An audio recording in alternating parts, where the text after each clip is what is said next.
Imagine walking into one of the most expensive stores in the world. You're dressed well, your wallet is full. You walk up to the counter and say, "I want to buy a Birkin bag." And they say, "No, we're out of stock. Don't come back next week. Don't enter this place." You try again the next day. No. You try again 3 months later. No. You even start buying other things from the same store, not because you want them, but because someone told you that's the only way to eventually get what you came for. And here's the insane part. This is not a bug in Hermès' business model. This is the entire strategy. A company that has built $50 billion in value by perfecting one single idea that the best way to make someone desperately want something is to make sure they can never have it. This is the story of the Birkin bag, the most psychologically manipulative object ever sold, and why the people who own one knew exactly what was happening to them and bought it anyway. It started on a plane. Jean-Louis Dumas, the CEO of Hermès, is on a flight from Paris to London. He ends up seated next to a woman struggling to fit her things into a small straw basket. Things keep falling out. She's clearly frustrated. And somewhere between the turbulence and the small talk, she's never been able to find a leather bag she actually likes. That woman was Jane Birkin, British actress, international style icon, one of the most photographed women of her generation.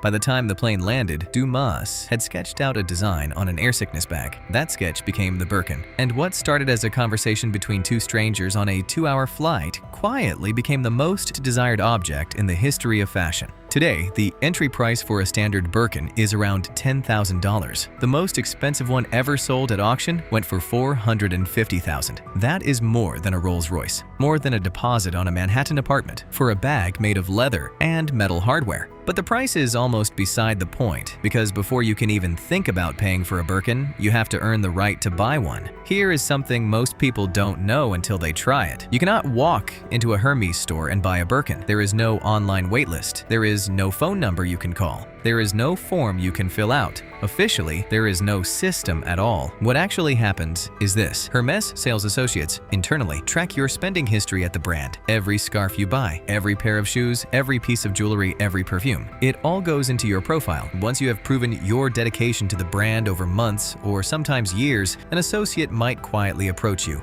Not the other way around. They come to you, they tell you a Birkin is available, they show you the options, and if you hesitate, you ask for time to think, it is gone. This is not customer service, it is an audition, and Hermès is the one deciding whether you pass. There are people who have spent over $100,000 at Hermès stores across multiple countries, building what insiders call a purchase history, just to be considered for a single bag, and some of them still get turned down. Think about that. A customer who has spent 6 figures at your store turned away because they haven't spent enough. That is the power Hermès has built for itself, and they built it entirely on purpose. There is a concept in psychology called reactance. The idea is simple. When people are told they cannot have something, they don't lose interest. They want it more, sometimes obsessively more. Hermès didn't read about this in a textbook. They built an entire empire around it. Every element of the Birkin experience is engineered to trigger this exact response. The refusal at the counter, the years of spending before you're chosen, the quiet approach from the associate, the limited window to decide.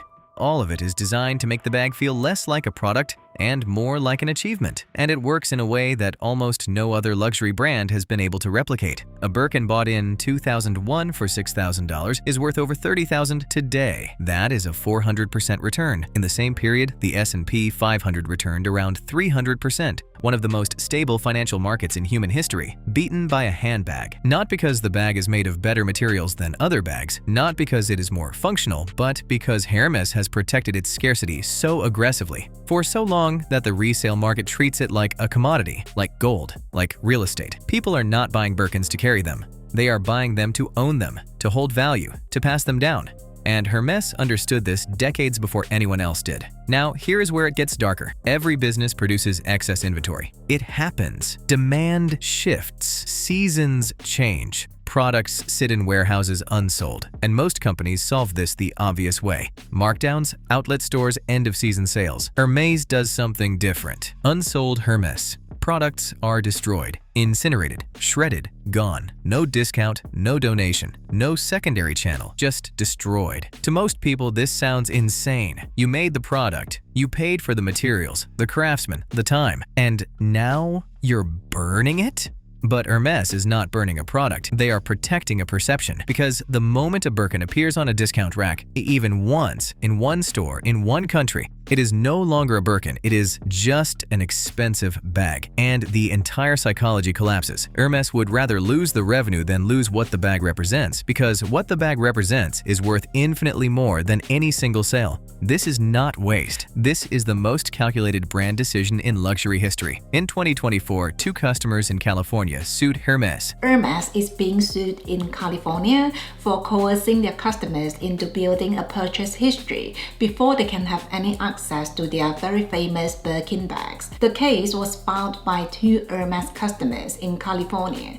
According to them, they've been told by their sales associate at Hermès that the only way to buy a Birkin bag is to buy a lot of non-Birkin items. Legal experts called it a serious case. Consumer rights groups paid attention. The lawsuit made headlines across the world. And then something completely unexpected happened. Birkin demand went up, not down, up.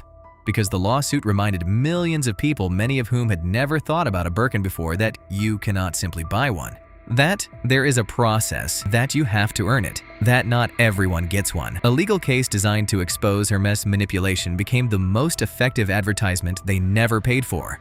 That is how deeply this strategy is embedded in their identity. Even the things that are supposed to hurt them end up making them stronger. Here is what Hermès actually sells. It is not leather. It is not craftsmanship. It is not even status, not in the traditional sense. What Hermès sells is the feeling of being chosen. In a world where almost anything can be bought with enough money, the Birkin represents something rarer than wealth. It represents access, and access, it turns out, is the most expensive thing on earth. $50 billion, built not by making more, but by making less, by saying no, by burning what they could not sell, by turning their own customers into competitors, all fighting for the same scarce object. The Birkin is not a bag. It is a masterclass in human psychology, wrapped in leather, finished with gold hardware, and priced at whatever the market will bear, which, as it turns out, has no ceiling. The people who own one know all of this. They understood the game while they were playing it, and they bought it anyway.